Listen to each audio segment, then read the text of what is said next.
Raise your fists together. I am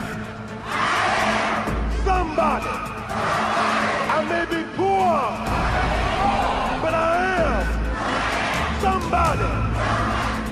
Red and yellow, brown, black, and white. We're all precious in God's sight.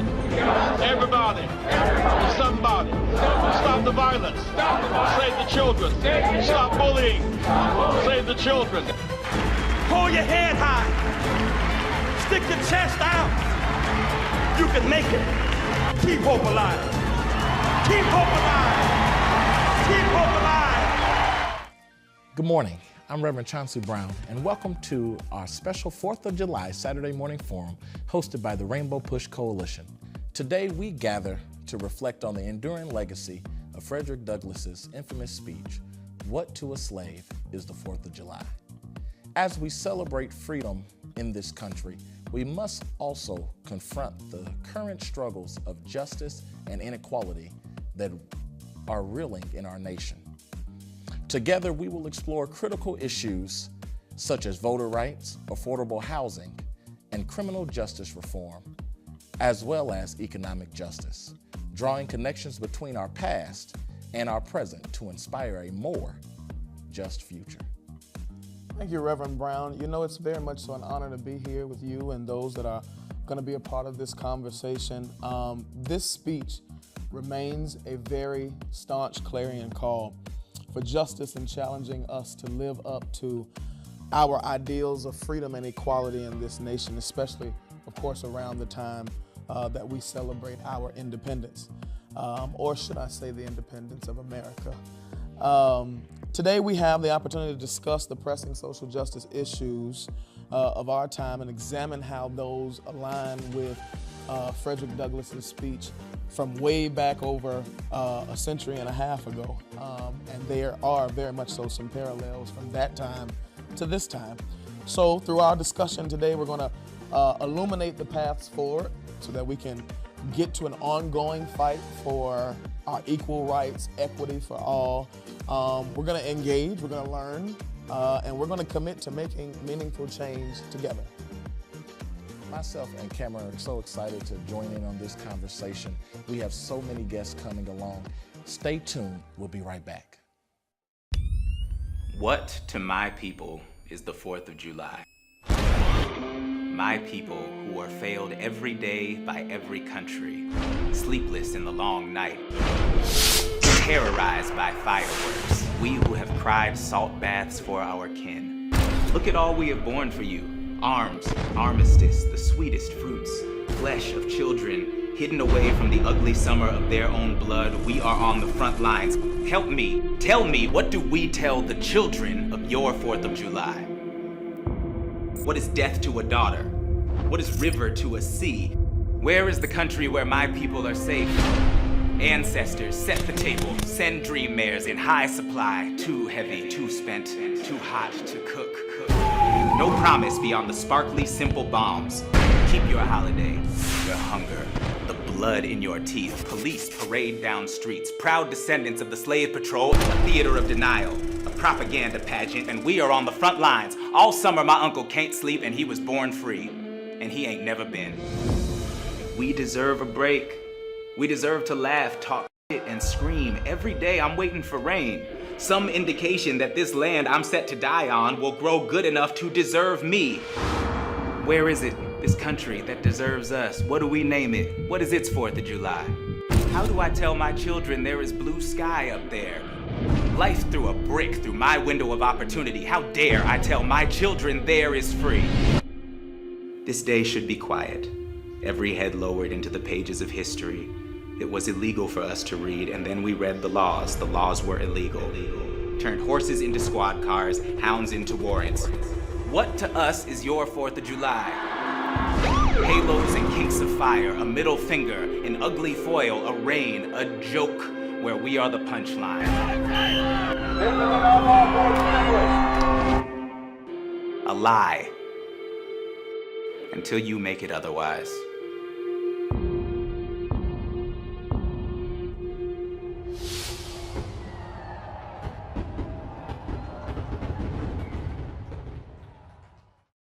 As we reflect on Douglas's words, we are reminded that the struggle for justice is ongoing. In today's forum, we will explore these critical issues, drawing connections between our past, our present, and charting a path forward to a more equitable and just society. Joining us on this journey of freedom will be two very special guests. Our first guest is none other than attorney Clayton Harris. Attorney Harris, will you take time to introduce yourself to our audience? Thank you, Reverend. Good morning, everybody. I'm Clayton Harris III. I am an attorney. I'm a lecturer at the University of Chicago, where I teach policing race in America, black, white, and blue. I'm excited to be here because not only do I teach this, but as a black man in Chicago, on the south side of Chicago with my wife and two little boys, I'm living it as well. So thank you for allowing me to be part of this discussion. Thank you, Attorney Harris. Our second guest today is none other than an educator as well as a community organizer in Arthur Dennis. Mr. Dennis, could you introduce yourself to our audience? Yes, thank you so much for having me. I'm really excited to be here today, as housing rights are extremely important to me as someone who grew up as homeless. Organizing now, especially in Chicago, is a critical moment to ensure that those of us who are unhoused not only have rights, but have dignity too. Thank you so much for joining us, Mr. Dennis. Now that we have everyone on the bus to freedom, let us go to our first stop, which is voter rights, ensuring fair representation for all. The right to vote is a fundamental pillar of democracy, yet voter suppression remains a significant issue in the United States. From gerrymandering to restrictive ID laws, marginalized communities often face barriers to exercising their right to vote. Reflecting on Douglas's speech, we explore how these challenges undermine the principles of freedom and equality that the 4th of July represents. Let us get into our conversation. I guess my first question to our panel is, how do modern voter suppression tactics compare to historical methods of disenfranchisement? You know, the first thing I would say is some of the modern tactics are less overt, right? So they're not beating people at the polls, people that are standing in line, but what they're trying to do is to ensure that people are apathetic about voting, so convincing people that their vote doesn't matter, and then criminalizing other things that help get out the vote. So when you look at laws in Georgia and other states where they criminalize giving people who are standing in line water after they've been there for hours, you know, this is a way to suppress voters and to get people out to vote, or people who want to get out there to vote, but keeping them in line and keeping them energized. I mean, that's one of the things. Attorney Harris, are you telling me that in this country, the land of the free, home of the brave, that I can't be thirsty in line? Not in some states, not while you wait to vote. And this is what we're talking about. It's just ridiculous. Why would that be criminal at that point in time? If they're talking about electioneering, I get that. So you can't hand someone a bottle of water that has someone's face on it. It says vote for someone else like that. I get that. I get that 100%. Or someone who's doing it with the T-shirt. But there are ways to allow people to be satiated while they're standing in the heat, or to be protected from the elements when they're just trying to exercise their constitutional right to vote. Right now, voting suppression is very implicit. It is very uncomfortable for all of us. And because of that discomfort, it's making people vote less. I know when I was out on the doors for the most recent election with myself and my volunteers, what we noticed was just a vast amount of misinformation. And that misinformation is another tactic that's used, especially when we think about who can afford to pay for misinformation and who that misinformation targets, which often is our own communities. That's right. Absolutely. And we can see in this conversation how money impacts the marginalized. That it is not, speaking to Mr. Dennis's statement, it's not that information is not there, it's that there's bad information. There's challenging information, and it's who can afford to give the information. When we look at the problem, we must also look at the solution. It's amazing to me that the problems faced 150 years ago, problems faced even after the Voting Rights Act of 1965, are still problems that we are seeing today. One of the questions that I have when it comes to this, and maybe one of you can help me, is it that we start too late in voter education? Well, I'm going to say yes, absolutely, because we should be constantly doing this and letting people know how it impacts. Since I understand where we are and what we're talking about and within whom's shadow we stand. While I was on, and I might still be a little bit in my feelings, coming off running for Cook County State's Attorney and not making it because we didn't get out to vote. If more of us had voted, registered voters had voted, I think it would have been a different outcome. But one of the things that I would bring people back to your question, Reverend, about too soon or whatnot, Reverend Jackson, when he was running for president, had a famous speech, David and Goliath. That's right. And what he talked about was David facing Goliath, and he picked up and he called it a God biscuit, a rock. And he was able to slay Goliath with that. And then what he talked about were all the unregistered voters in all the areas that the year of the election before where Democrats lost. And he's like, those are just rocks laying on the ground. So to your question right now, we need to educate so we can pick up these rocks that are laying on the ground, and that's how we slay Goliath. I just want to plug out that was my favorite Reverend Jackson speech, the David and Goliath speech in Philadelphia, might I add. But you know what, though, you're right, because even when I ran in the 23 municipal election in Chicago, in the 9th Ward, there are 60,000 people that were registered to vote, and only about 20,000 came out. So you got 40,000 people that are registered. Let's not talk about those that were unregistered and all. These are folks that are registered. You would assume that those that are registered know why they're registered, know why they're voting, but they still didn't come out and vote. So as Reverend Jackson said, it's funny that we were trying to draw the parallel from Frederick Douglass in 1852, but then you draw the parallel also even from Reverend Jackson back in, I think that was maybe 83, 84 in that campaign. There's still just rocks laying around. Very much so. So we've got to educate even all the way. That means if you're a registered voter, you're already 18. So, and if you're still not voting, it goes to your question, did we wait too late? I mean, you registered, so maybe we told you something, but we didn't tell you everything, apparently, because now you're registered and you're not using the vote. That may be a little bit, to me, more insulting than someone who is not registered. I do not disagree at all, because you now, as a registered voter, know what your duty is. At least maybe someone can argue or claim ignorance if they're not a registered voter. So I think that it's 100% correct to say that, you know, that is a rock that is absolutely laying on the ground. Just laying. How do we inspire the vote when we see at the federal level, as we all just watched a debate, neither side is very exciting? How do we inspire a vote?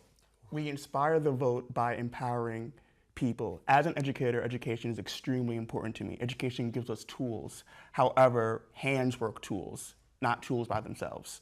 So we can educate, we can get folks registered to vote, but if we want to heal the hopelessness and despair that's happening right now, that we saw from Thursday, how I felt, how others felt too. We have to empower people to see we do have the power to actually change our systems. It's not just if you're wealthy, you have a voice, it's all of us do. So the question is, how do we empower our voters and our communities to ensure that your voice counts through voting?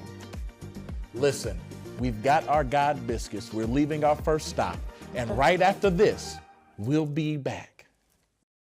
We're excited to get more people involved in Rainbow Push, supporting the programs of Push for Excellence and the Citizenship Education Fund. If you're interested in impacting public policies, if you believe in the scholarships that we give to thousands of students each and every year, you can become a policymaker by becoming a member of Rainbow Push right now. For an annual membership of $35, or if you're a student or senior, $15, you can help us make a difference in the lives of millions. How do you become a member? Visit our website at rainbowpush.org and press join. Or maybe you'd like to support us.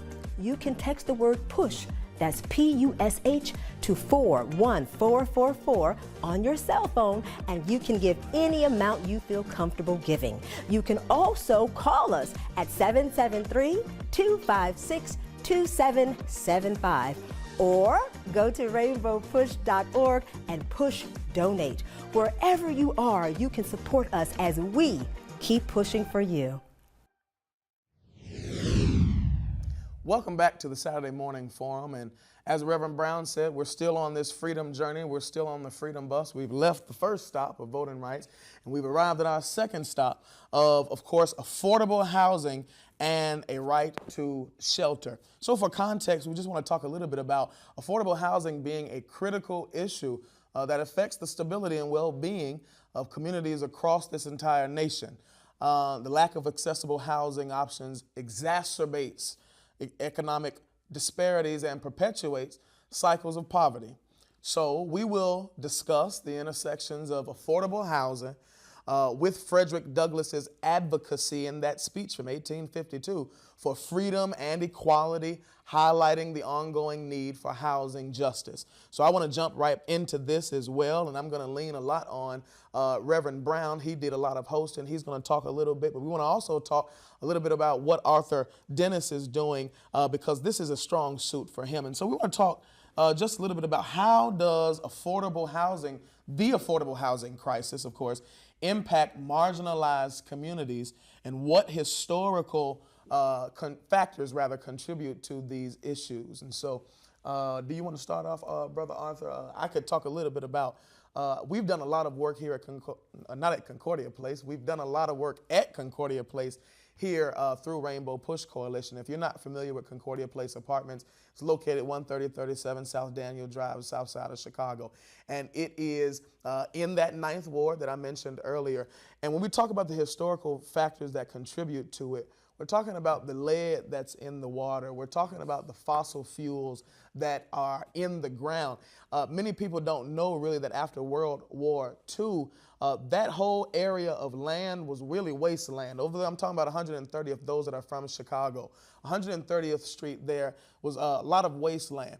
The question became, what were we going to do with black soldiers and their families after World War II? Well, they built the Altgeld Gardens housing complex. That then went on to go to Golden Gate, then Concordia Place Apartments, Riverside Village. There's 5 communities over there now.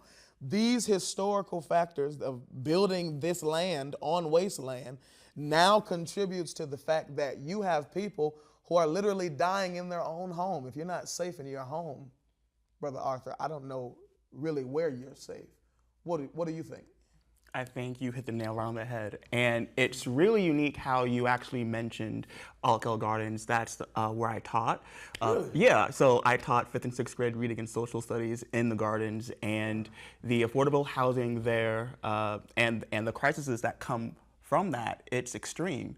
When we think about, for example, what's happening in the gardens, I see it as a toxic donut between the history you shared, the landfill, the highway. All of those things combined, what does that result in? It results in a community that has less access to fresh air, less access to fresh amenities, and just less access to what we would consider a life of dignity in America. I think it's powerful for Frederick Douglass over 150 years ago to gather prophetic words and to stand and use his voice in this way through poetry, through writing, through literary art, which oftentimes in our marginalized communities is stripped out of our schools, stripped out of our homes, and oftentimes we are left in the margins. And for him to lift his voice from the margins as one who experienced slavery, because I refuse to call our ancestors slaves, they were people that experienced the social construct of slavery. And to look at his letter and to look at his reasoning, we say, you're right. Everyone does have a right to have a home. Everyone does have a right to have safe shelter. Everyone does have a right to live in decent housing. It's amazing to me after World War II that the best place for soldiers was wasteland. What is it like to go to war? Well, black soldiers. Black soldiers. I should clarify. Some other soldiers went to some other place. So for black soldiers to leave war and return to war, to leave torn soil and to come back to damaged soil, what were we doing in America? and we don't even have to answer what were we doing. I guess the question today is, what should we be doing to ensure affordable housing in our cities, in our rural areas, in our downtrodden communities? How can we lift the bottom of America to the American dream? Elections matter. Yes. I mean, this is where it goes. You need, so we talked about in the last segment about educating an electorate. We need to make sure the people we are electing are educated on our plight and what's going on, because it is not because there weren't policies that helped a U.S. serviceman. It was that there were policies that helped U.S. servicemen if you weren't black. Blacks got help in a small way, but they were put at the end of the line, first and foremost. So they weren't even seen, again, as humans. So our policies matter. And when I talk about our policies mattering, again, we come back to education and elections. You know, when you talk about 130th Street, right across the street, it's the port. I'm the former port director over there. And these were things that we were talking about, because what you want are resources, like Mr. Dennis talked about. When you put resources over there, you start talking about dignity, one, but you also start talking about a growth that can occur right there. So think about all the money that they're putting into a casino. It doesn't matter whether you want the casino or not. What matters is the economic driver that a casino is. Think about the conversation about where to put Bear Stadium, and why not put it at the port, right there at 111th Street. It's open area. I know this for a fact. Absolutely. And think about the economic vitality and revitalization that it would have for an Oakdale Gardens, a Pullman, and all of those communities that you talk about. You don't have to like a casino at all. You don't have to want the Bears there at all, but you're gonna like the economic driver. So if you're worried about just white people getting, you know, all of the amenities or whatnot, then take the white dollars that are coming in, right? Take the opportunities now to invest and to work on it, and elect officials who understand that housing is a fundamental right for everybody, not just people of color, but for everybody, so that they looked at mixed housing income, so that there's a dignity going there, so that they look at putting intentional placement of stores, food stores, so that we're erasing food deserts or whatnot. These are the things that matter. Let me let the expert talk about it, but I get passionate about it too, and we all should be. Absolutely. Yeah. First, I'll say we are all experts because we all deserve a place to live. That by itself makes all of us, the minute we are born and breathing, an expert. I also want to mention, while we're here, Frederick Douglass's speech, and why is it that we are always last? I think he makes it very plain too. He is called to speak upon what is the 4th of July to a slave, when in reality the 4th is a hypocrisy. So when we think about what's happening right now with affordable housing too, how can this be a land of the free if I can't even live in a home? Right. And now we complicate that when it comes to our own black communities too. I can say that in Chicago, and one issue that I had just a lot of campaigning with was Bring Chicago Home. It was an ordinance on the ballot that, if it would have passed, would have helped tens of thousands of men, women, and children who are unhoused right now in Chicago, the majority of whom are black. So when we think about why is it, when it comes to housing rights in America, that we are still so behind, it goes back to what Frederick Douglass just said. If he said that, how can a slave celebrate the 4th when I don't have my freedom yet? In that same sense, why would this country want to give housing or make housing a human right and dignity to those who are unhoused, if at least in here in Chicago, the majority of whom are unhoused are also black too? If you are unhoused and you have nowhere to sleep, and you will sleep on the streets, you can now be given a citation. So just think about that. I am unhoused. I don't have money for a place to live. So you're going to essentially tax me for not having a place to live. Where does that ultimately lead to? What that leads to is you are a criminal because you are poor. You are a criminal because you cannot afford a house. Wow. That then leads to what, for us? More incarceration. So I believe the solution to this crisis is it goes back to what we said earlier. It's about elections. It's about ensuring that not only do we elect the folks who are going to ensure that housing is a human right, but also ensuring that we empower all of us, so that we know that we can vote for the things that we truly believe in. If housing is a human right, then we have to empower all of us in our community to know that that is the case, and to go out to vote to ensure that that becomes a reality. Because without all of us, we're doomed to fail. That's right.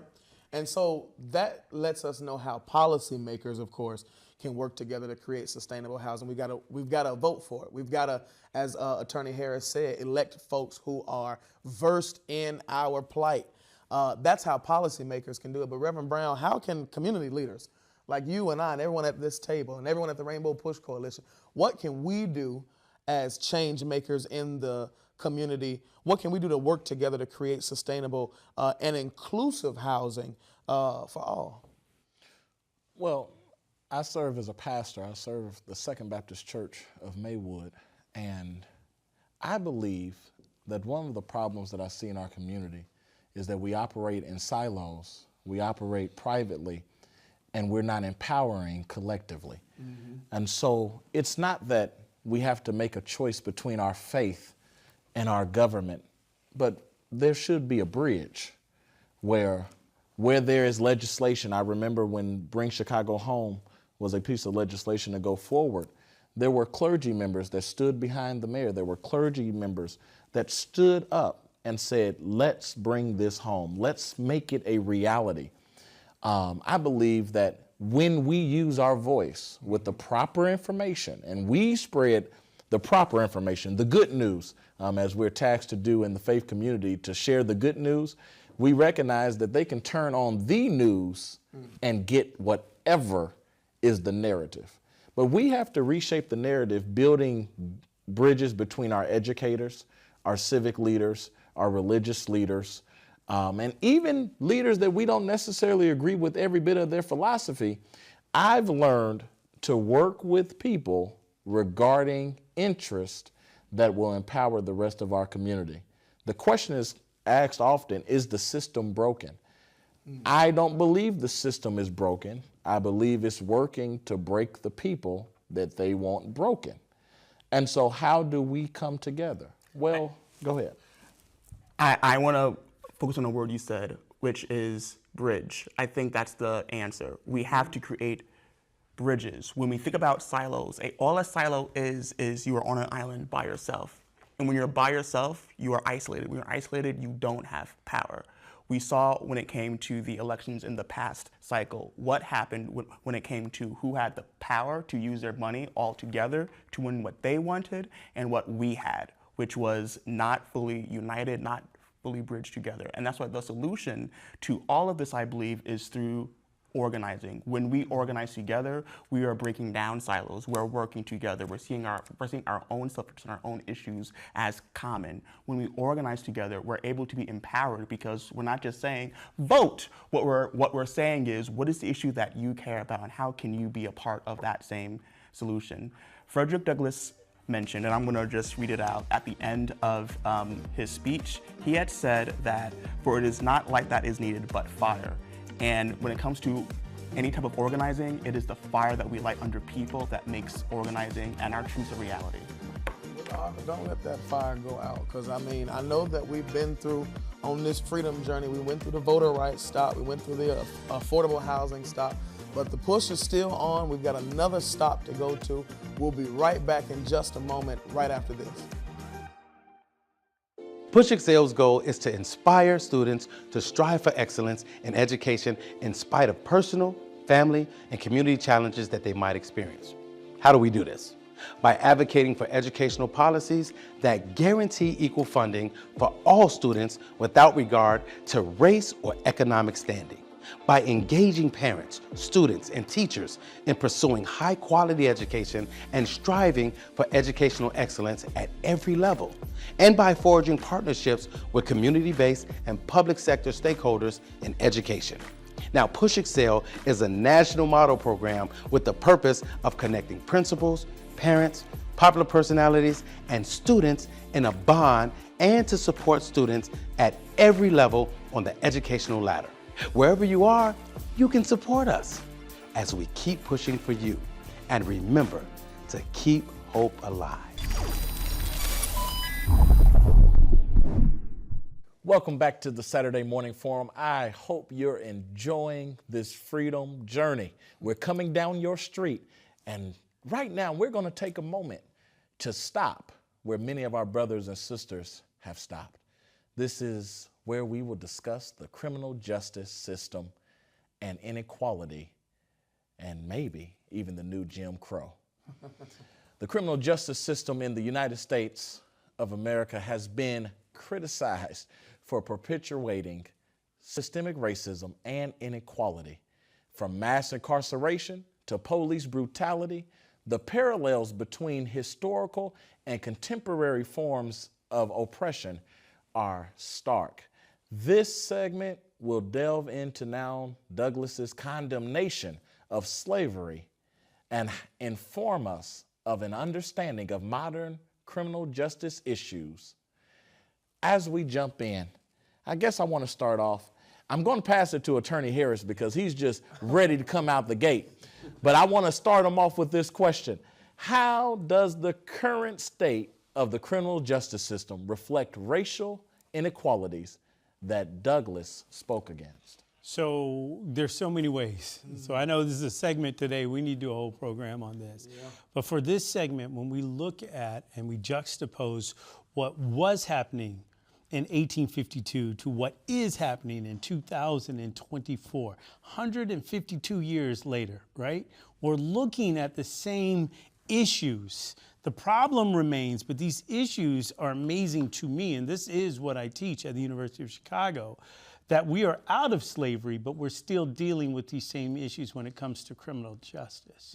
And the whole reason my class starts at slave patrols, and we take it from the 1600s all the way to today. And one of the required readings is Michelle Alexander's The New Jim Crow, because it continues, and it's how people now are disenfranchised. So the why always is the same. And when we talked about this 2 segments ago, you know, the why is to get you not to vote. And when you don't vote, you cannot put forward what's in your best interest, be it housing, economic stability, economic justice, environmental justice, when we talk about, you know, everything in the last segment where people were placed. Now, when you talk about criminal justice and the lack thereof of criminal justice reform, what we are looking at is an intentional incarceration of the black body and what's going on. So let's juxtapose that with slavery. That is what slavery was. It was an incarceration of the black body, and it was an economic value, a benefit, not to us or to that individual, but to, let's call it society as a whole, on that incarceration or that enslavement of that individual. It's the same thing that we look at now when there is a business of incarceration that's going on. You have towns that are built around penitentiaries, and their whole livelihood is based off the business of incarceration. What you look at too is the effects of incarceration when we talk about disenfranchisement, right? When we talk about the Constitution and there being 3/5 of an individual, the counting of black bodies or slaves at that point in time, that was how resources were allocated, right? So the more slaves that you had, okay, we're not going to give them the full status of a human, and I mean that as a human right there, but we'll equate them to 3/5 of a person. Now look at it when you have people incarcerated in prisons and where they are represented. They're represented in that neighborhood, in that community where they're incarcerated, not where they're from. So even when they're taken out, if they don't re-register or whatnot, right, those resources based on that individual are going back to not where they are or where they're from, but where they have been placed involuntarily. Now, as you all know, I ran for Cook County State's Attorney. I have zero problem with holding people accountable for the crimes that they've committed. The problem I have is when people are incarcerated on pretextual issues, so when they're made up, you know, when they're pulled over, or when there's not equity. I didn't say equality, equity in the application of the laws. So we talk about criminal justice reform. I very rarely say equality. I always speak on equity and what that looks like. And there's one thing I actually want to zoom in on. You had said now we're in a state where our mind is even becoming more incarcerated due to the state that we're in. And when I was in the classroom, every single year I would do a Christmas party for my students. All of my fifth graders were Black. And every single year we would talk about the good times and the bad times of the year. When I would mention the bad times and my students would share what they thought, they would always say, my mom's in jail, dad, cousin, this family member, that family member. And this happened year after year after year, to the point where I noticed that what ended up happening is these Black babies, these 10-year-olds and 11-year-olds, they are equating their neighborhood, who they are, to incarceration. And that is the real evil of the new Jim Crow, where we don't have to be incarcerated in a cell anymore. We just believe we are through our minds. And I know that because kids, children, babies said it year after year after year. So we need to defeat this, I would call it just this despair, this fog that's around, and get us to a place where we can be free. You know, one of the things, and I'll try to weave this into all the previous segments that we talk about, another one of my favorite quotes, we talked about Frederick Douglass, we talked about Reverend Jackson. You know, let me bring in Harriet Tubman in here. I don't know if she really said it or not, but it's attributed to her that she said, I freed over 1,000 slaves. I could have freed 10,000 more if they'd only known that they were slaves. So when we talk about education, right, in the mind, right, when people are like, I'm not going to vote because my vote doesn't count or my vote doesn't matter. And I tell my students all the time, I tell anyone this, if your vote didn't matter, why are they so hell-bent on taking it from you? If it didn't matter, they wouldn't care. So that's the first thing. The second thing is now we have to educate ourselves. So you mentioned, Rev, briefly on the debate the other night, right? And people are like, oh man, you know, this one was lackluster and this one's telling lies, but they're telling it, you know, with some conviction, you know, and authority right there. And I don't know who to vote for. Give me a break. You know, and what you have to stop looking at, and it's the same thing I tell my students too in my other class, stop looking at the D, the R, and the I behind people's names. Get rid of that dogma. That's what that is. Start looking at the policies that they put through, okay? You know, if Biden had a bad night or whatnot, or he's a little bit slower or whatnot, let him wear that jacket. I'll say the same thing too. It was a little concerning, but then I look at what he has done and what those policies mean for me. My wife, my kids, my community, right? That's what we're voting on, right? That's what we're voting on. And juxtapose it, because right now we have a situation where both men have been president. And I know this is getting a little off topic right there, but they both have a record on which to run on. And that's why we have to be educated. Criminal justice reform, I'm sorry, and I'm bringing it back right there. Hey man, this is your section. This is your segment. So it's our leader, it's our founder, it's our freedom fighter, the Reverend Jesse Lewis Jackson Sr., that says strong minds break strong chains. That's right. How do we break the strong chain of mass incarceration and introduce the strong idea of police reform? Dignity is where it starts. Every time, and I said this on the trail too, every time you have a police officer in interaction, there's a choice in the beginning. Whether someone did something wrong or not, whether it's pretextual or not. If that police officer approaches that individual with respect and dignity, even if they've done something wrong, the situation starts at a different level. If that individual responds to the police officer, and I understand, I've been pulled over before for no reason. I understand the frustration and what it's done in there. That's the first thing that we start to do.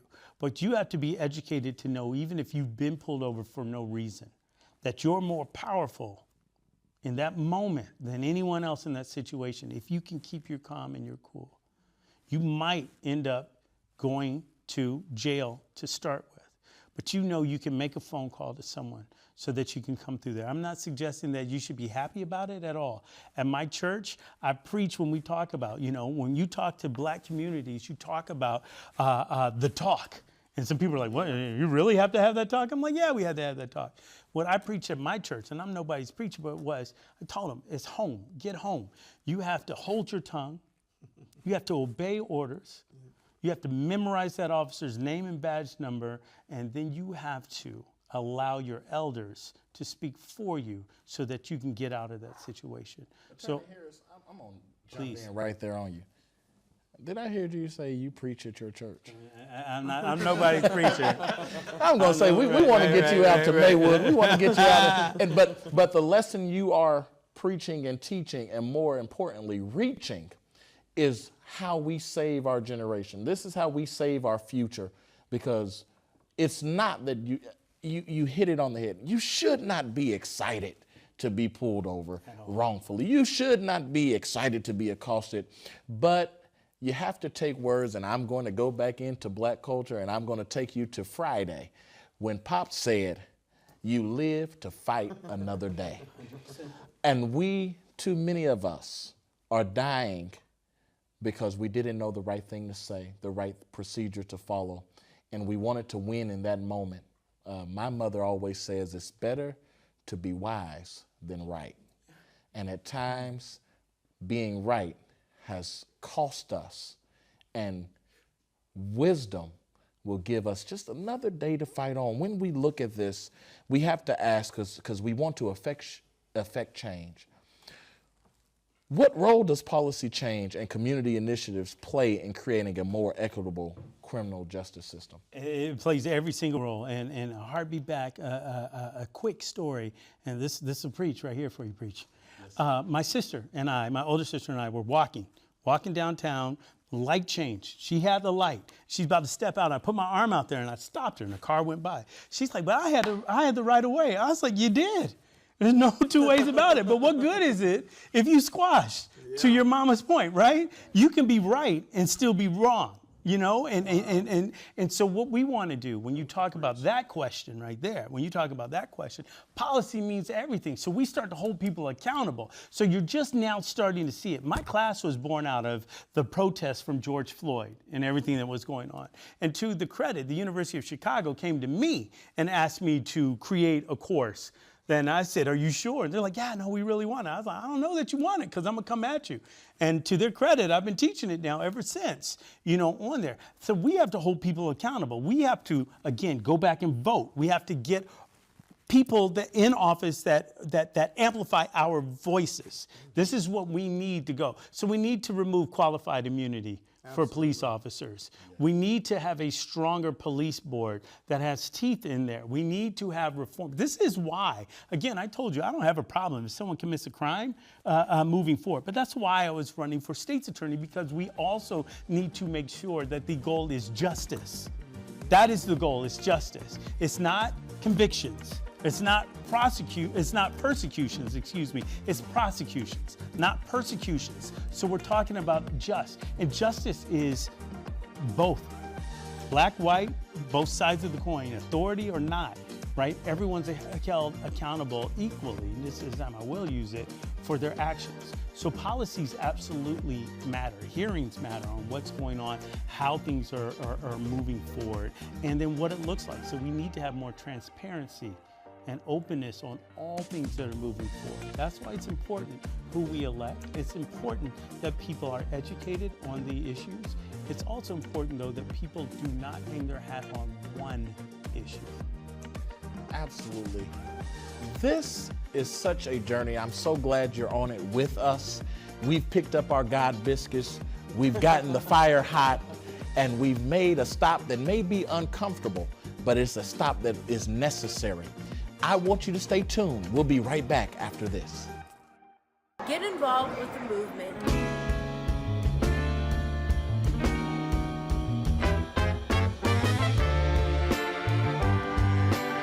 I am somebody. I may be poor, but I am somebody. Join the movement. If you're not a member, become a member. I am somebody. Fighting the most important battles for freedom and justice for all. You made us change. Oh, trying to bring closer. Join Rainbow Push. But you're not pushing me away. Join the movement. Join Rainbow Push.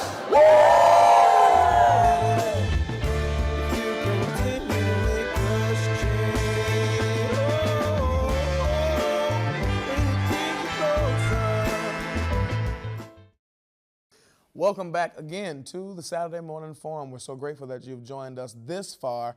And we've got one more segment. I know you're still on fire from my Omega brother, the attorney Clayton Harris, of course. But you know, the Rainbow Push Coalition exists for one mission and one mission only: to protect, defend, and gain civil rights, to level the economic and educational playing field, and to promote peace and justice around the world. So on this freedom journey, we've taken the voter rights stop, we've taken the affordable housing stop, we've taken the criminal justice stop. All of these different things are driven by one thing, and that is the American dollar. And so we've got to take an economic stop now. And for context, I want you to understand that economic disparities continue, even right now, to affect marginalized communities. We talked about that, limiting access to opportunities and perpetuating cycles of poverty, even in front of us right now. This segment, our last segment, will explore the intersections of economic justice and what Frederick Douglass advocated for, the freedom and equality, focusing on the current movements to bridge the wealth gap and to promote economic equity. So let's get right into this last piece as we talk about bridging the wealth gap. So I want to talk first about in what ways can the economic justice be seen as a continuation of Frederick Douglass's fight for equality. I'm going to see which one of you all just want to jump in first. Let's start with the education, the black dollar and how it moves through our community as opposed to, right, you know, it's less than a second when we talk about the Jewish dollar and how it stays in that community for more than 30 days. When we talk about an Asian dollar, it stays in its community for more than 3 weeks in their community. And what that means is that this money is going back to the benefit of those communities, but our dollars go out. And then the study that they did on how much the black dollar supports the U.S. economy, right? We would be, what, the 5th largest country if it was just economics, blacks in that. But we are not educated on our spending power on what's going on. And if we were, then there would be more attention brought to the economic wealth that blacks do possess as a whole. Now, so when we talk about the justice of equality, we have to look at what is or what helps to keep the black individual economically disenfranchised again, or locked down. We look at our student loans and the inability to repay those or to pay them off. We look at housing loans and how hard it is to get that. We can go back to criminal justice reform when we talk about redlining and what that looked like. When we talk about Chicago in and of itself being one of, if not the most segregated city in the United States, that's an intentional act that's going on. One of the things that we want to focus on now when we talk about the economic wealth gap is how our dollar is being used and where our dollar is being used. So when we talk about, again, President Biden and his policy, I'm not talking about the man, I'm talking about the policy to forgive loans, right? If you've been giving back to your community. Okay, let's do this so that you can build an economic wealth, so that you can buy your house instead of renting your house, right? Let's just even go back to getting into a house that Arthur, Mr. Dennis brought up and everything that's going on. And then when you can invest in your community, right, then we start to bring more, when we're using our dollars in our communities, you get, I'm just throwing this out there, a Mariano's, you know, and then Altgeld Gardens. When a Mariano's comes to Altgeld Gardens, you know, maybe a Safeway is like, hey, wait a minute. And we want this in our community. Hey, they're getting too many dollars over there. So now we're coming in there too, and we're going to fight for your dollars. Right. These two are fighting for those dollars, and all of a sudden you get another Sean Michelle's ice cream, my favorite ice cream spot over here. Right. You know, hey, they're spending money over, so let me bring that there. Oh, wait a minute, there's a boutique over. So these things start building upon one another, right? So where does it come back, and where is, in my opinion, the need and the necessity of the government to come in? At this point in time, on a federal level, we're talking about federal loans, federal housing things, but let's talk about it at a local level. I'm so glad that we have President Preckwinkle. I don't care what anyone else thinks about her. This woman knows that our success is tied into our dollars. That's right. And what we can do and what we do with our dollars. So I think where it happens now, again, we go back to educating ourselves on what it means to use your dollars in your community for your benefit. Absolutely. And I want to dive into a bit about what you said, Attorney Harris. I think about, especially with how you kind of tied in all of our different segments in that piece you just shared, what was the economic injustice in Frederick Douglass's day? We all know what that is. It's slavery, right? If you're black, you don't get paid for your labor. What does that result in? You are now disenfranchised. We already could not vote, which means that the actual system caused us to not even have the ability to even gain wealth. So then what is the response to that? After the Civil War, okay, we are given some new rights, but then again, what does the system do? It knocks us back down. So we organize over the next 100 years. We get the right to vote 100 years later. And what happens again? We are knocked back down once more. The system is working as it is designed to do. So then how do we create wealth in our own communities when the system is working to ensure that doesn't happen? And I think that answer, it goes back to what has caused us to go from 1965 to that legal status to where we are right now. We have to organize. We have to ensure that our communities knows how can we stop this injustice from going on, and how can we work together to ensure that the black dollar remains in our neighborhood, so that we are educated and informed enough and empowered enough to know that that black dollar is the key to ensuring our survival, so that we are not knocked back down, but we have the power to actually fight back and against a system that doesn't want us to thrive. We are living in wildernesses that are being defunded every single day. Not that we're not getting any funds, it's that the few funds we have is constantly being stripped from us every turn, every time you look around, and you're expected to produce with less resources. And somehow we continue to turn those troubling circumstances into triumph. But I'll say it like, I believe it was 1970s, the OJ said, money, money, money, money. Some people, they've got to have it. And I believe all people have got to have it, but there's a reason that some of us can't get to it. Exactly. And we have to break those chains off of the economic system that is bewildering us, that is keeping us beneath and not above. And ultimately, we have to be a people that are positioning ourselves and being positioned to leave inheritances to those that come behind us. Our community continues to start at ground zero. That's right.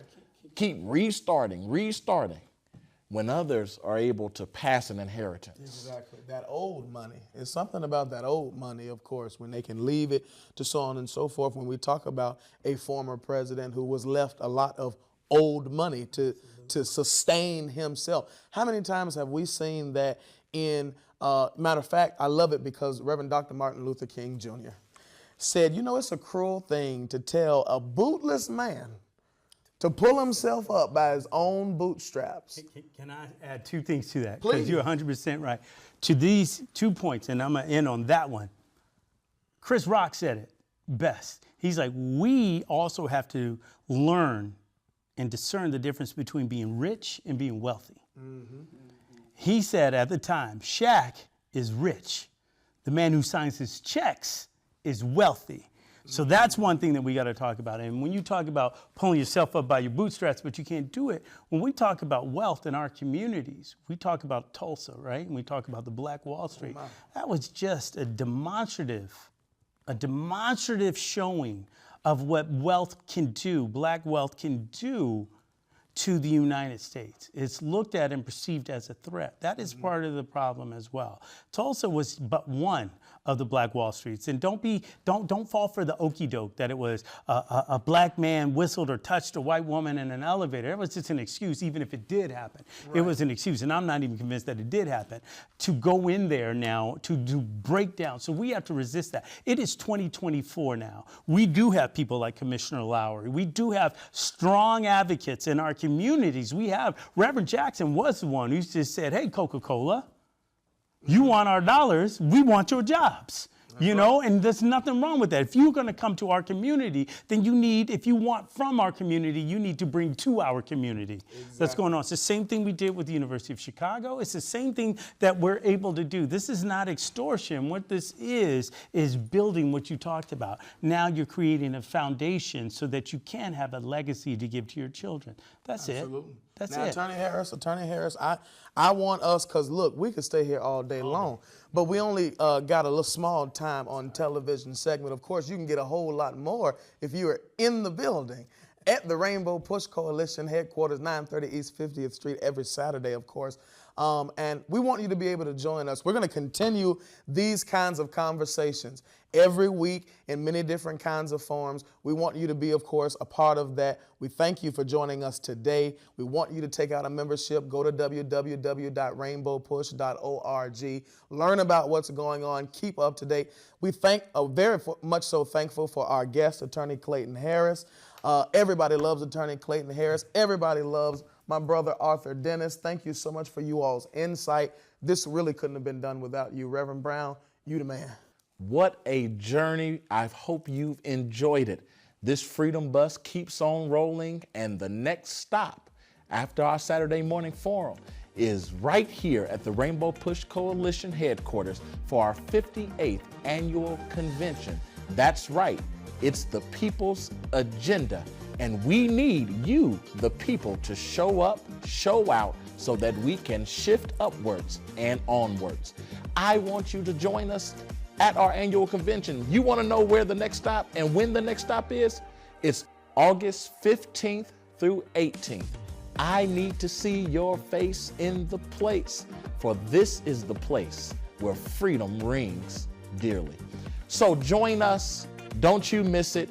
Change your schedule, book your flight, book your room, and meet us here at the Rainbow Push Coalition headquarters, 930 East 50th Street, Chicago, Illinois, 60615. Until next time, I want you to join us in keeping hope alive until all lives have hope. We are sanctuary. We are a sanctuary. When I think of Rainbow Push, I think of two words: social justice. Education advocacy. Political empowerment. Freedom and equality. Corporate partnership. Stop the violence. Save the children. Don't get it. Shut it down. If we don't get it, shut it down. Political change. Inclusion, evolution. Progress, justice. Jesse Jackson. Keep hope alive. Keep hope alive.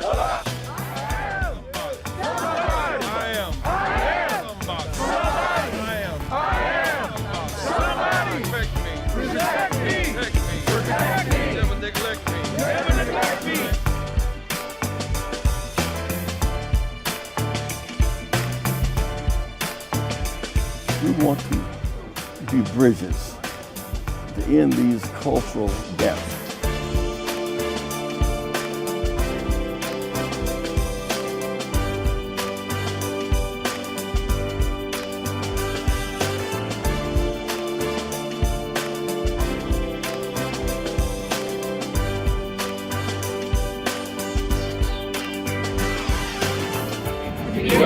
We're going forward. By hope. Not backwards. By fear.